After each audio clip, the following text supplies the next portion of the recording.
O dinheiro tem alguma influência no dia da morte? Nossa, forte, né?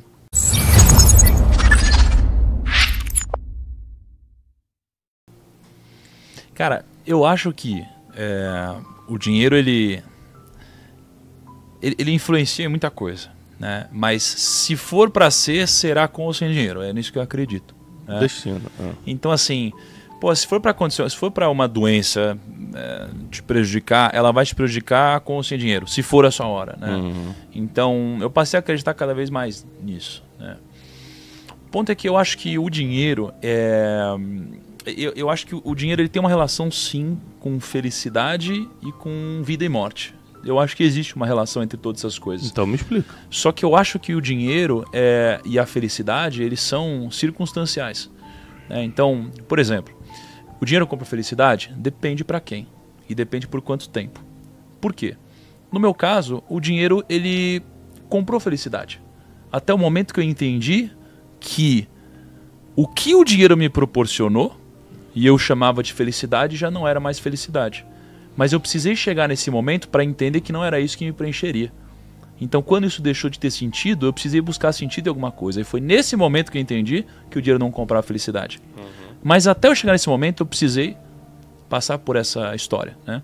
E quando você olha para pessoas, às vezes, muito pobres, você pergunta qual é o seu sonho, o que te deixaria feliz, né? Para muitas dessas pessoas, o dinheiro realizaria todos esses sonhos e deixaria as pessoas felizes. Até elas terem dinheiro para entenderem que não é isso que as preenche, né? Por isso que eu acho que isso aqui é momentâneo, né? Mas compra, sim, felicidade temporária, né? Uhum. Porque cada um tem o seu grau de limitado. Seria felicidade, né? Ou comprar desejos? Que a pessoa está desejando uma casa, mas ela nem sabe se a felicidade está ali mesmo. Mas o ponto é, como que alguém vai mensurar consegue descobrir o que é felicidade? É como eu te perguntar se você ama, né? Você ama a sua esposa? Poxa, eu amo. Tá bom. Mas se você for pegar na sua história, quantas pessoas você já não achou que amou antes de amar a sua esposa de verdade, né? Então é difícil você descrever algum sentimento antes de você sentir de verdade. E as pessoas, elas correm esse tipo de risco, né, de errar a interpretação. E para mim, cara, eu acho que tem sim interferência, mas se for o seu momento, não tem o que você possa fazer, cara. Vamos... Desculpa, só para concluir esse tema, tem uma parábola que eu gosto muito, que toca mais nesse ponto. Fala de um cara que tinha seus celeiros repletos, abundantes, e que ele tinha muita grana, que ele juntou, ele não conseguia nem recolher aquilo que ele tinha tanto, e aí estamos me referindo ali aos celeiros deles, às plantações dele, que ele não conseguia nem colher, nem recolher tudo, se aproveitar daquilo que ele tinha. E aí um belo dia ele para, olha para aquilo tudo que ele construiu e fala assim, cara, tô orgulhoso do que eu construí, cara, olha o que eu tenho, cara, que beleza, agora tô tranquilo, vou comer, beber e folgar.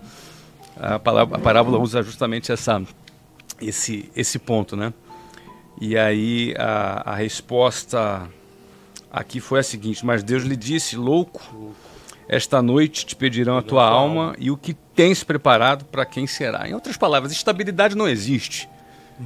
Estabilidade não existe. A nossa hora chega, nossa hora vem, pode ser hoje, pode ser amanhã, pode ser daqui a 10 anos, a gente não sabe, nossa hora chega e o ponto é a gente confiar 100% naquilo que a gente construiu, naquilo que a gente acumulou. E olha, cara, que eu trabalhei bastante, construí bastante coisa, acumulei coisas. Mas, cara, eu não quero nunca esquecer que estabilidade não existe, meu amigo. Cara, eu comecei a ler a Bíblia com uma pessoa muito cética, né? Eu comecei a ler a Bíblia com uma pessoa muito cética e comecei por Provérbios, né, de Salomão, onde existem muitos princípios lá dentro que foram provados com o tempo. Princípios de prosperidade, de sucesso, de riqueza, de seja lá como você queira interpretar, né? Tudo é válido. E antes de eu ler a Bíblia, eu já tinha atingido minha liberdade financeira, né? Só que, para atingir a liberdade financeira... Ou seja, os 5 mil que você precisava para viver já estavam se pagando. Exatamente, já tinha 5 mil reais lá. E aí, ao longo dessa jornada, o que me trouxe a liberdade financeira? Me trouxe, né? O que me trouxe foi uma série de princípios e ações que eu executei ao longo do tempo. E esses princípios e ações vieram de lugares diferentes. Vieram de pessoas que me ensinaram, vieram de livros, vieram de aprendizados da vida, né? E aí, eu sempre li muito. Sempre assim, né? A partir daquele momento que eu estava trabalhando com muito foco, eu estava lendo muito. E onde que eu buscava livros e conhecimento? Eu lia muitas das grandes obras que foram escritas nos últimos 50 anos. Tipo Napoleão Hill. Napoleão Hill, né? Uma série de outras coisas. E aí, cara, nesses 50 anos, eu lia cada coisa e falava, meu Deus, esse cara é um gênio. Isso é incrível, isso funciona pro negócio, isso tal. E eu comecei a olhar pra isso e falei que você vai falar. Bom demais isso aí. Aí eu comecei, cara, primeiro a ensinar isso, né? E junto disso, a aplicar na minha vida. E isso tudo dando certo em comum acordo, pra mim e pra quem eu ensinava. E aí foi passando o tempo, cheguei na Bíblia. Já com a liberdade financeira, já com muito conhecimento acumulado, já com patrimônio. E aí eu comecei a ler a Bíblia e falei, caraca, tudo que eu estudei até hoje tá lá. Tudo. Só que a diferença é que tudo está escrito com roupagens diferentes. O único lugar onde eu encontrei os princípios escritos na sua pureza, na essência, foi na Bíblia. Então, tudo que eu já vi estava escrito lá em princípios de uma forma diferente. Ou seja, tudo que estava dando certo nesses manuais dos grandes gurus de negócios, finanças, vida pessoal, desenvolvimento pessoal, coaching, não sei o quê, tudo que estava dando certo, na verdade, a base eles tiravam da sabedoria milenar que está dando certo há 2000 anos. Perfeitamente. Então, essa foi a conclusão. Segunda coisa, e agora é um contraponto a isso, tá? É um contraponto a isso. Os princípios que estão na Bíblia e que funcionaram para mim e funcionam para muita gente, não necessariamente vão funcionar para todo mundo, cara. Concordo. Na minha concepção. Isso daí foi uma chave que virou quando eu li Eclesiastes. Porque Eclesiastes está deixando muito claro o seguinte, cara, o mundo é injusto, mesmo os sábios podem ter um desfecho ruim, mesmo os ímpios podem ter um desfecho bom, logo tudo é como o vento, é como correr atrás do vento. Isso daqui me virou uma chave e me deu a clareza de que não necessariamente você seguir os princípios corretos vão te trazer prosperidade, riqueza e liberdade financeira. Então, isso daqui foi uma chave muito forte que virou na minha vida. Agora, acredito que esses princípios aumentam as suas chances de chegar lá. Cada uma dessas pessoas tinha uma fé diferente. Talvez tivessem pessoas que crescem em Deus, outros até que não crescem em Deus.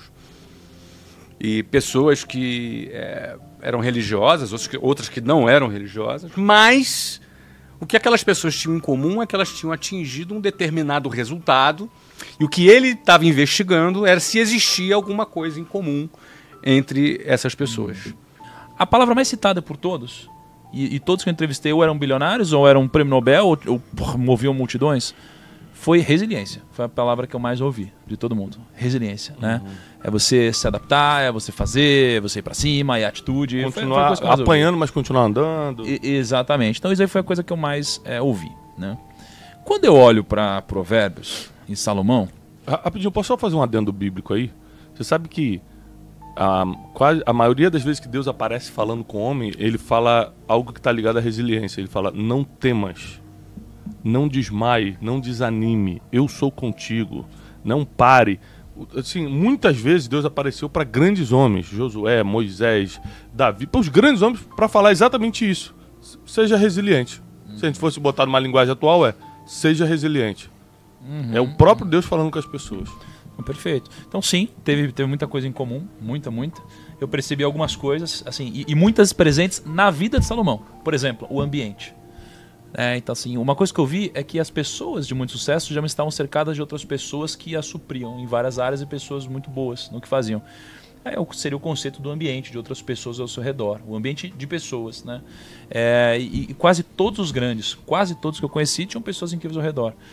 E então eu percebi muita coisa que estava já escrito muito antes. O ponto tem gente que às vezes intuitivamente seguiu esses princípios. A sacada é que se você se depara com esses princípios, você não precisa apanhar tanta vida para descobrir qual é o caminho.